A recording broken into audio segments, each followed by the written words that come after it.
Hello class. हमारा बेटा chapter चल रहा था, चैप्टर नंबर 3 अंडरस्टैंडिंग क्वाड्रिलेटरल्स, जिसमें अपन एक्सरसाइज 3.2 के क्वेश्चन नंबर 2 तक डिस्कस कर चुके हैं। राइट, आज हम लोग उससे आगे बात करेंगे। हमारा क्वेश्चन नंबर 3 है, कहता है how many sides does a regular polygon have if the measure of an exterior angle is equal to 24 degree. बोलता है कि आपको एक रेगुलर पॉलीगन है, उसमें कितनी साइड्स रही होंगी, नंबर ऑफ साइड्स आपको बताना है, अगर उसका क्या ईच एक्सटीरियर एंगल कितना हो, 24 डिग्री हो। राइट, तो सॉल्यूशन करते हैं। सबसे पहले जो गिवन है वो लिख लेते हैं बेटा। अपन को गिवन है कि major of each exterior angle, each exterior angle को मैं थीटा बोल देता हूँ, उसकी वैल्यू कितनी गिवन है बेटा, 24 डिग्री। ठीक है, और हमें फाइंड क्या करना है, फाइंड करना है कि नंबर ऑफ साइड्स फाइंड करनी है कि उसमें कितनी साइड्स होंगी। राइट, यानी कि n की वैल्यू हमें फाइंड करनी है। तो हमने एक फॉर्मूला लिखा था कि क्या n into theta equal to होता है कितना, 360 डिग्री। यहाँ पे n क्या होता है, number of sides, and theta क्या होता है, ईच एक्सटीरियर एंगल। राइट, इन सबका सम कितना होता है बेटा, 360। यहाँ पे अपने पास n को अपने एज इट इज रखा, थीटा की वैल्यू कितनी है, 24 डिग्री इक्वल टू 360 डिग्री। यहाँ पे 24 मल्टीप्लाई में तो नीचे आके डिवाइड में आएगा, तो 360 अपॉन में कितना बेटा, 24। तो 360 में 24 का डिवाइड लगाते हैं एक बार, 24 वन जा 24, कितना बचेगा बेटा, 12। अगला नंबर आया 0, तो 24 5 से कितना होता है, 120। राइट, तो n की वैल्यू यहाँ पे कितनी आएगी, 15। तो इस रेगुलर पॉलीगन में कितनी आएंगी, 15 साइड्स होंगी। राइट, तो ये था अपना क्वेश्चन नंबर 3। हमारा क्वेश्चन नंबर 4 है, कहते हैं how many sides does a regular polygon have. बोलता है कि एक रेगुलर पॉलीगन में कितनी साइड्स होंगी, यानी कि क्या फाइंड करना अपन को, नंबर ऑफ साइड्स फाइंड करना है। If each of its interior angle is equal to कितना, 165। अगर बोलता है एक रेगुलर पॉलीगन का हर एक इंटीरियर एंगल कितना है, 165 डिग्री है, तो आपको उसकी नंबर ऑफ साइड्स बतानी है। ठीक है, तो हम सॉल्यूशन में जो सबसे पहले गिवन है वो लिख लेते हैं। अपन को गिवन क्या है बेटा, कि ईच इंटीरियर एंगल ऑफ और रेगुलर पॉलीगन, किसकी बात कर रहा है बेटा, रेगुलर पॉलीगन की, कितना गिवन है, 165 डिग्री। ठीक है, और हमें फाइंड क्या करना है कि इसकी नंबर ऑफ साइड्स फाइंड करनी है, यानी कि n की वैल्यू फाइंड करनी है। नंबर ऑफ साइड्स हमें n इक्वल टू क्या होगा, ये फाइंड करना है। राइट, तो हम लोग क्या जानते हैं कि हमने लास्ट टाइम आपको नोट में लिखवाया था कि कोई भी रेगुलर पॉलीगन है, उसके एक इंटीरियर एंगल और एक एक्सटीरियर एंगल का सम कितना होता है बेटा, 180 डिग्री होता है। तो because we know that sum of each interior angle and each exterior angle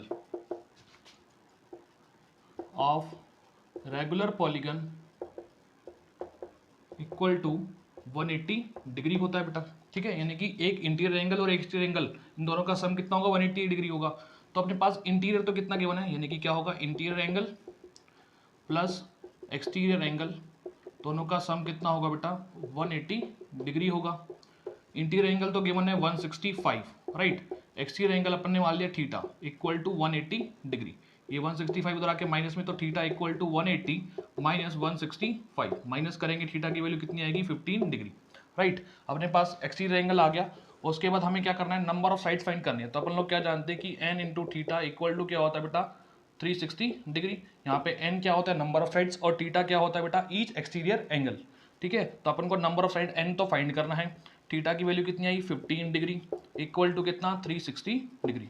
हमें n की वैल्यू फाइंड करनी है, तो 360 ये रहा, और ये 15 मल्टीप्लाई का कहाँ पे आएगा, डिवाइड में। ठीक है, 360 में 15 का डिवाइडेंगे तो 15 टू 30, और ये 24 टाइम्स आएगा। तो नंबर ऑफ साइड्स कितनी आएंगी, 24 साइड्स। राइट, तो ये था अपना क्वेश्चन नंबर 4। हमारा क्वेश्चन नंबर 5 का फर्स्ट पार्ट है, कहता है is it possible to have a regular polygon with the measure of each exterior angle equal to 22 degree. बोलता है कि क्या ऐसा रेगुलर पॉलीगन बनना पॉसिबल है जिसका हर एक एक्सटीरियर एंगल कितना हो बेटा, 22 डिग्री हो। हमें एक्सटीरियर एंगल अगर गिवन है कितना, 22, तो अपन नंबर ऑफ साइड्स निकाल सकते हैं। अगर नंबर ऑफ साइड्स क्या हो सकती हैं, अगर नेचुरल नंबर हो, जैसे कि 6 साइड हो सकती हैं, 7 हो सकती हैं, 8 साइड हो सकती हैं, अगर इस तरह का नंबर आए तो वो तो पॉसिबल होगा बेटा। पर कभी ऐसा देखा है कि आपने किसी पॉलीगन में 6.5 साइड हो, तो ये तो पॉसिबल नहीं है। यानी कि नंबर ऑफ साइड्स अगर नेचुरल नंबर आती है, दैट मीन्स वो पॉलीगन बनाना पॉसिबल होगा। अगर वो क्या होता है, नेचुरल नंबर नहीं आती, दैट मीन्स वो पॉलीगन बनाना पॉसिबल नहीं होगा। कहने का मतलब अपन को क्या निकालना है, इसकी नंबर ऑफ साइड्स अपन को फाइंड करनी पड़ेंगी। राइट, तो सबसे पहले अपने पास गिवन क्या है देख लेते हैं, सॉल्यूशन में लिखते हैं। गिवन है अपन को ईच एक्सटीरियर एंगल, तो each exterior angle theta equal to कितना गिवन है 22, एंड बिकॉज अपन लोग क्या जानते हैं कि n into theta equal to कितना होता है 360 degree.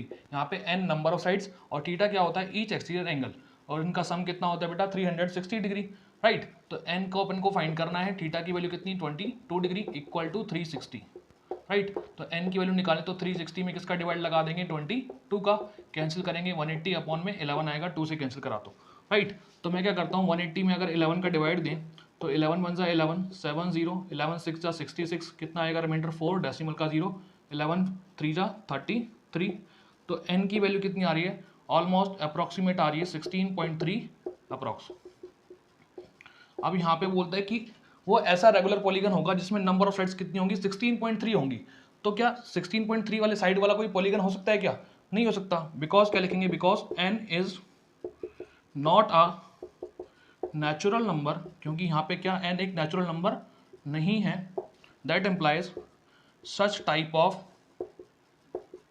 Of regular polygon is not possible to construct. इस तरह का पॉलीगन बनाना पॉसिबल नहीं है, राइट। अगर यहीं पे n की वैल्यू 16 आ जाती जब तो पॉसिबल होता है, यानी कि 16 साइड वाला पॉलीगन बनाना पॉसिबल है, पर 16.3 वाला पॉसिबल नहीं है, राइट। तो ये था अपना फर्स्ट पार्ट इसका। फिफ्थ क्वेश्चन का सेकंड पार्ट देखते हैं, कहता है can it be an interior angle of a regular polygon. तो बोलता है कि जो प्रीवियस पार्ट में था, जो क्या एक्सटीरियर एंगल 22 दे रखा था, अगर वही क्या हो जाए अब इंटीरियर एंगल बन जाए तो अब क्या रेगुलर पॉलीगन बनाना पॉसिबल होगा, अगर होगा तो क्यों होगा, अगर पॉसिबल बनाना नहीं है तो क्यों नहीं होगा, ठीक है। तो ये वाई का जवाब पूछ रहा है कि क्यों नहीं होगा या क्यों होगा, ठीक है। अब आपको पास क्या दे रखा है कि ईच इंटीरियर एंगल दे रखा है 22, ठीक है। इसके लिए अपन क्या निकालेंगे, नंबर ऑफ साइड निकालेंगे। अगर नंबर ऑफ साइड कितनी आ गई नेचुरल आ गई, दैट मीन्स वो बनाना पॉसिबल है। अगर नंबर ऑफ साइड नेचुरल नहीं आई तो दैट मीन्स वो बनाना पॉसिबल नहीं है, ठीक है। तो ईच इंटीरियर एंगल दे रखा है, तो अपन लोग ईच एक्सटीरियर एंगल निकाल पाएंगे, बिल्कुल निकाल पाएंगे। Because for any regular polygon, किसी भी रेगुलर पॉलीगन के लिए each interior angle plus each exterior angle, इन दोनों का सम कितना होता है बेटा 180 डिग्री होता है, राइट। इंटीरियर एंगल दे रखा है 22, एक्सटीरियर एंगल अपन को निकालना है, उसकी वैल्यू मान लेता हूं मैं थीटा इक्वल टू कितना 180। ये 22 माइनस में तो थीटा की वैल्यू कितनी आएगी 180 माइनस के 22, ठीक है। तो कितना आएगा ये 158 आ जाएगा, ठीक। अब अपन को नंबर ऑफ साइड्स निकालनी है, तो हम लोग क्या जानते हैं कि n into theta equal to कितना होता है 360 डिग्री। यहाँ पे n होता है नंबर ऑफ साइड्स और थीटा क्या होता है ईच एक्सटीरियर एंगल। तो n अपन को फाइंड करना है, थीटा की वैल्यू 158 है इक्वल टू कितना 360 डिग्री।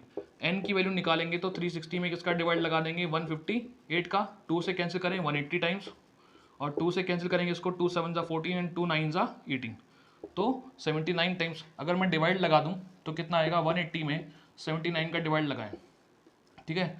तो 79 2 जा कितना आएगा बेटा 158, रिमेनिंग कितना बचेगा 22, है ना। तो ये 2 पॉइंट समथिंग आएगा, तो n की वैल्यू कितनी आएगी 2 पॉइंट समथिंग, है ना। देख लो कितना आएगा, डेसिमल लगाया तो 79 2 जा कितना आएगा 158, 10 में से 8 गया तो 2, इधर 21 में से 15 गए तो कितना बचेगा 6, तो 2.2 अप्रॉक्स। यहाँ पे क्या आया बेटा, बिकॉज यहाँ पे क्या n की वैल्यू क्या नेचुरल नंबर नहीं आई, because number of sides, because n is not a natural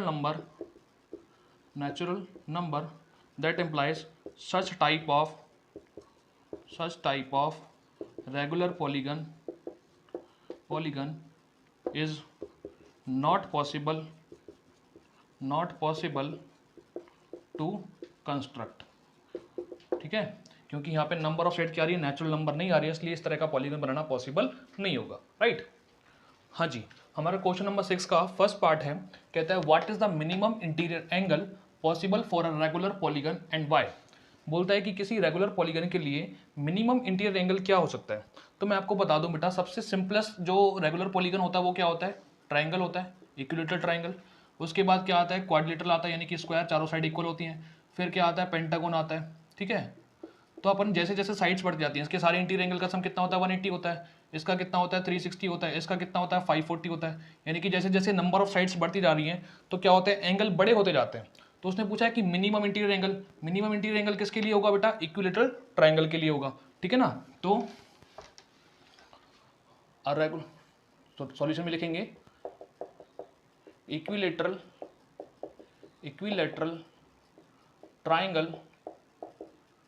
triangle is that regular polygon in which minimum interior angle is present, right. अगर अपन निकालना चाहें कि कितना इंटीरियर एंगल होता है तो तीनों साइड इक्वल होती हैं, तीनों एंगल भी क्या होते हैं बेटा, इक्वल। अगर तीनों को अगर थीटा थीटा मान लें अपन, ठीक है, तो क्या होगा, तीनों का सम कितना होता है 180, तो theta plus theta equal to कितना होगा 180, 1 2 एंड 3, तो 3 टाइम्स थीटा इक्वल टू कितना 180, तो इधर से थीटा की वैल्यू कितनी आएगी 180 अपॉन में 3, that is equal to 60 degree. यानी कि क्या, इक्विलेटरल ट्राइंगल वो रेगुलर पॉलीगन है जिसका जो एक इंटीरियर एंगल क्या होता है, मिनिमम होता है, और उसकी वैल्यू कितनी होती है बेटा 60 डिग्री होती है, राइट। अब उसने पूछा है सेकंड पार्ट में, what is the maximum exterior angle for a regular polygon, ठीक है। तो हम लोग क्या रेगुलर पॉलीगन की बात कर रहे हैं। अगर मैं रेगुलर पॉलीगन ये वाला बनाऊं, ये रेगुलर पॉलीगन है, ठीक है, इसके इंटीरियर एंगल कितना है बेटा 60 डिग्री है, और एक इंटीरियर एंगल कितना है 60 डिग्री है। मुझे क्या एक्सटीरियर एंगल चाहिए, तो मैक्सिमम एक्सटीरियर एंगल किसके लिए होगा, जिसके लिए इंटीरियर एंगल मिनिमम होगा उसी के लिए तो क्या होगा, इंटीरियर जो एक्सटीरियर एंगल होगा मैक्सिमम होगा। क्या, जिस पॉलीगन के लिए इंटीरियर एंगल मिनिमम है उसी पॉलीगन के लिए क्या होगा, एक्सटीरियर एंगल मैक्सिमम होगा, क्योंकि क्या ये क्या बनाएंगे, एक लीनियर पेयर बनाएंगे, ठीक है। तो फॉर इक्विलेटरल ट्राइंगल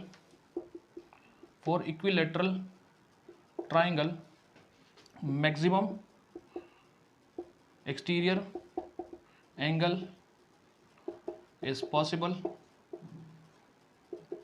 राइट। और उसकी वैल्यू कितनी होगी बेटा, अगर मैं एक्सटीरियर एंगल को x मान लेता हूँ यहाँ पे, तो क्या होगा, इन दोनों का सम कितना होता है 180, यानी कि x प्लस 60 कितना होता है 180 डिग्री होगा, और उसकी जो वैल्यू आएगी x की वैल्यू 180 माइनस 60, 180 में से 60 माइनस करेंगे कितना आएगा बेटा 120 डिग्री। कहने का मतलब, अगर आपसे पूछे कि रेगुलर पॉलीगन जिसके लिए मिनिमम इंटीरियर एंगल पॉसिबल है, तो वो कौन सा होगा बेटा, इक्विलेटरल ट्राइंगल होगा, और उसकी वैल्यू कितनी होगी, हर एक एंगल होता है इसका 60 डिग्री। अब इसके लिए क्या, इंटीरियर एंगल मिनिमम है तो एक्सटीरियर क्या होगा, मैक्सिमम होगा, तो उस एक्सटीरियर की वैल्यू कितनी आएगी 120 डिग्री, राइट। तो ये था अपनी एक्सरसाइज 3.2। आगे एक्सरसाइज बढ़ने से पहले हमें बेटा कुछ इनके बारे में पता होना चाहिए, टाइप्स ऑफ क्वाड्रिलेटरल्स के बारे में, कि किन किन प्रकार के क्या होते हैं क्वाड्रिलेटरल्स होते हैं, उनकी क्या क्या स्पेसिफिकेशन होती हैं, क्या क्या प्रॉपर्टीज होती हैं, राइट। तो सबसे पहले अपन पढ़ेंगे बेटा स्क्वायर के बारे में। स्क्वायर में क्या होता है कि नंबर ऑफ साइड्स कितनी होंगी 4, यानी कि क्वाड्रिलेटर है तो नंबर ऑफ साइड्स 4 होंगी। उसके बाद बोलता है कि ऑल साइड्स आर इक्वल, जो इसकी चारों साइड्स हैं वो क्या होती हैं इक्वल। मैं ये साइन बना रहा हूँ, इसका मतलब क्या है, चारों साइड्स क्या है इक्वल है। अगर ये 10 सेंटीमीटर तो चारों कितनी होंगी 10 सेंटीमीटर की होंगी, राइट। बोलते हैं all angles are equal to 90 degree, यानी कि हर एक एंगल कितना होता है बेटा 90 डिग्री का होता है। ये साइन किसका होता है 90 डिग्री का साइन होता है, राइट। बोलता है डायगनल्स आर इक्वल, तो ये जो डायगनल है, एक ये डायगनल और ये दूसरा डायगनल, ये दोनों क्या होते हैं आपस में इक्वल, यानी कि AC इक्वल होगा किसके BD के, राइट। देन बोलता है कि diagonals are perpendicular and bisector to each other. जो बोलता है कि जो डायगनल्स हैं वो कहाँ पे काटेंगे बेटा 90 डिग्री के एंगल पे काटेंगे, यानी कि परपेंडिकुलर होंगे आपस में, ये एंगल 90, ये 90, ये 90 और ये 90 होगा, और क्या करेंगे आपस में बाइसेक्ट करेंगे, यानी कि ये वाला पार्ट क्या होगा इसके इक्वल होगा, ठीक है, और ये पार्ट क्या होंगे आपस में इक्वल होंगे, ये दोनों पार्ट इक्वल, ये दोनों पार्ट इक्वल, और क्या डायगनल्स इक्वल है तो ये चारों पार्ट क्या होंगे आपस में इक्वल होंगे, राइट। तो ये था अपना स्क्वायर। आगे है बेटा रेक्टेंगल। रेक्टेंगल में क्या होता है, अपोजिट साइड्स आर इक्वल, यानी कि क्या होंगी आमने सामने की साइड्स इक्वल होंगी, ये साइड इसके इक्वल होगी और ये साइड इसके इक्वल होगी, राइट। देन बोलता है कि ऑल एंगल्स आर 90 डिग्री, हर एक एंगल कितना होगा बेटा 90 डिग्री का, हर एक एंगल की वैल्यू कितनी होगी रेक्टेंगल में 90 डिग्री। देन बोलता है कि diagonals are equal in length, जो डायगनल होते हैं दोनों की लेंथ क्या होती है इक्वल होती है, ये वाला AC और ये कौन सा BD, दोनों की लेंथ क्या होगी इक्वल होगी। देन उसके बाद बोलता है कि diagonals are bisector to each other, क्या करेंगे डायगनल आपस में बाइसेक्ट करेंगे, यानी कि ये वाला पार्ट क्या होगा इसके इक्वल होगा और ये पार्ट किसके इक्वल होगा बेटा इसके इक्वल होगा, राइट। पर ये 90 डिग्री पे नहीं काटेंगे, स्क्वायर में तो ये 90 डिग्री पे इंटरसेक्ट करेंगे, पर ये 90 डिग्री पे नहीं काटेंगे, किस पे काटेंगे, ये क्या करेंगे ओनली बाइसेक्ट करेंगे, राइट। आगे देखते हैं थर्ड टाइप है बेटा रोम्बस। रोम्बस क्या होते हैं, कहते हैं कि ऑल साइड्स आर इक्वल, यानी कि क्या होगा, इसकी चारों साइड्स क्या होंगी, आपस में इक्वल होंगी, राइट। देन उसके बाद बोलता है कि अपोजिट एंगल्स आर इक्वल, यानी कि जैसे P का अपोजिट एंगल कौन सा है, R, तो P और आपस में P और R क्या होंगे, आपस में इक्वल होंगे। इसी तरह से S का अपोजिट एंगल कौन सा है, Q, तो S और Q क्या होंगे, आपस में इक्वल होंगे। यहाँ पे मैंने सिंगल लाइन बनाई है, यानी कि ये दोनों आपस में इक्वल है, यहाँ पे ये डबल लाइन बनाई कि ये दोनों आपस में इक्वल है, राइट। देन उसके बाद बोलता है कि adjacent angles are supplementary. Supplementary का मतलब होता है कि दोनों एंगल का सम कितना होगा, 180 होगा। और एडजेसेंट एंगल का मतलब एक ही लाइन पे बनने वाले एंगल या पड़ोसी एंगल आप बोल सकते हैं। तो P और Q आपस में पड़ोसी, इन दोनों का सम कितना होगा, 180। इसी तरह से Q और R का सम कितना होगा, 180। S और R का सम कितना होगा, 180। P और S का सम कितना होगा, 180 होगा। यानी कि एडजेसेंट एंगल का सम कितना होगा बेटा, 180 होगा। दैट मीन्स ये क्या होंगे, आपस में सप्लीमेंट्री होते हैं। अगला है diagonals are perpendicular bisector to each other. जो उसके डायगोनल्स होंगे, ये SQ डायगोनल हो गया और क्या हो गया, ये RP डायगोनल हो गया। दोनों आपस में क्या करेंगे, बाइसेक्ट करेंगे। यानी कि क्या हो गया, ये वाला पार्ट इस पार्ट के इक्वल होगा, ये पार्ट इसके इक्वल होगा। डायगोनल क्या करेंगे, आपस में बाइसेक्ट करेंगे और आपस में किस पे काटेंगे, 90 डिग्री पे काटेंगे। यानी कि डायगोनल्स क्या करेंगे, परपेंडिकुलर भी होंगे और बाइसेक्टर्स भी होंगे, ठीक है। तो ये प्रॉपर्टीज हैं किसकी, रोम्बस की। आगे है बेटा पैरेललोग्राम। पैरेललोग्राम कौन सा क्वाड्रिलेटरल होता है, कहता है कि opposite sides are equal and parallel to each other. जो अपोजिट साइड्स होंगी, यानी कि PQ के अपोजिट कौन सा, SR, ये क्या होंगे, आपस में इक्वल, और ये क्या होंगे, आपस में इक्वल होंगे। अपोजिट साइड्स इक्वल होंगी और क्या होंगे, आपस में पैरेलल भी होंगी। पैरेलल के लिए मैं बेटा ये साइन बनाता हूँ एरो का, ये इसके पैरेलल होगा और ये क्या होगा, इसके पैरेलल होगा, राइट। ये PQ और SR आपस में पैरेलल भी हैं और इक्वल भी हैं। PS और RQ आपस में इक्वल भी हैं और पैरेलल भी हैं, ठीक है, पहला पॉइंट। अगला कहता है कि अपोजिट एंगल्स आर इक्वल, यानी कि एंगल, अपोजिट एंगल क्या होंगे, आपस में इक्वल। तो P और R आपस में इक्वल होंगे, इधर से S और ये Q क्या होंगे, आपस में इक्वल होंगे, राइट। देन बोलता है कि एडजेसेंट एंगल्स आर सप्लीमेंट्री, यानी कि दो पड़ोसी एंगल का सम कितना होगा, 180। इसी तरह से क्या, PQ का एंगल का सम 180, Q और R का सम 180, S और R और S का सम कितना होगा, 180, S और P का सम भी कितना होगा, 180 होगा, ठीक है। बोलता है कि diagonals bisect each other. Diagonal क्या करेंगे, ओनली बाइसेक्ट करेंगे, परपेंडिकुलर पे नहीं काटेंगे, ठीक है ना। तो ये डायगोनल हो गया PR और ये क्या हो गया, SQ, ये आपस में क्या करेंगे बेटा, बाइसेक्ट करेंगे, ठीक है। ये पार्ट इसके इक्वल होगा और ये पार्ट इसके इक्वल होगा, राइट। तो ये था अपना पैरेललोग्राम। अगला फिफ्थ टाइप है बेटा ट्रेपेजियम। ट्रेपेजियम क्या होता है, कहता है कि one pair of opposite sides are parallel. इसमें क्या होता है कि एक पेयर ऑफ अपोजिट साइड क्या होगा, पैरेलल होगा। जैसे कि ये CD और AB के हैं आपस में पैरेलल, तो मैंने इस पे एरो का साइन बना दिया, AB पैरेलल है किसके, CD के। ये दोनों क्या है, नॉन पैरेलल साइड्स हैं बाकी की, ठीक है ना। उसके बाद बोलता है कि sum of adjacent angle on non parallel sides equal to कितना, 180। यानी कि जो नॉन पैरेलल साइड्स पे एडजेसेंट एंगल बन रहे हैं, एडजेसेंट एंगल तो AB भी है और CD भी है, पर इनका सम नहीं 180 नहीं होगा, जो नॉन पैरेलल साइड पे बन रहे हैं। नॉन पैरेलल साइड पे कौन से बन रहे हैं बेटा, BC, तो B और C का सम कितना होगा, 180 होगा, राइट। इसी तरह से क्या, ये AD भी क्या बन रहा है, A और D दोनों क्या बन रहे हैं, नॉन पैरेलल साइड पे बन रहे हैं, तो इन दोनों का सम भी कितना होगा, 180 डिग्री होगा, राइट। यानी कि one pair of opposite side parallel होंगे और नॉन पैरेलल साइड्स पे बनने वाले जो एडजेसेंट एंगल है, इनका सम कितना होगा बेटा, 180 डिग्री, राइट। अगला है काइट। काइट क्या होता है कि स्पेशल टाइप का क्वाड्रिलेटरल होता है, जिसमें कहता है कि pair of adjacent sides are equal. इसमें दो पेयर ऑफ एडजेसेंट साइड क्या होते हैं, आपस में इक्वल होते हैं। ये साइड जैसे इसके इक्वल होगी और ये वाली साइड क्या होगी, आपस में इक्वल होगी, ठीक है। तो ये एक पेयर और ये दूसरा पेयर आपस में क्या है, आपस में इक्वल है, राइट। देन उसके बाद बोलता है कि one pair of opposite angle is equal. इसका एक पेयर यानी कि ये वाला एंगल क्या होगा, इसके इक्वल होगा, ठीक है। ये दोनों आपस में इक्वल नहीं होंगे, ठीक। उसके बाद बोलता है कि diagonals are perpendicular to each other. जो उसके डायगोनल होंगे आपस में 90 डिग्री पे इंटरसेक्ट करेंगे। ये एक BD डायगोनल हो गया और ये AC डायगोनल हो गया। कहाँ पे इंटरसेक्ट करेंगे, ये 90 डिग्री पे, ठीक। अगला है the longer diagonal bisect the shorter diagonal. जो बड़ा वाला डायगोनल है वो शॉर्ट वाले डायगोनल को क्या करेगा, बाइसेक्ट करेगा, ठीक है। तो ये क्या होगा, आपस में बाइसेक्ट करेंगे इसको, ठीक है। बड़ा वाला डायगोनल छोटे वाले को क्या करेगा, बाइसेक्ट करेगा। तो ये होता है भाई काइट की प्रॉपर्टीज, ठीक है। आप इनको अच्छे से स्टडी करेंगे जिससे अपन आगे के काम को कर पाएंगे, राइट।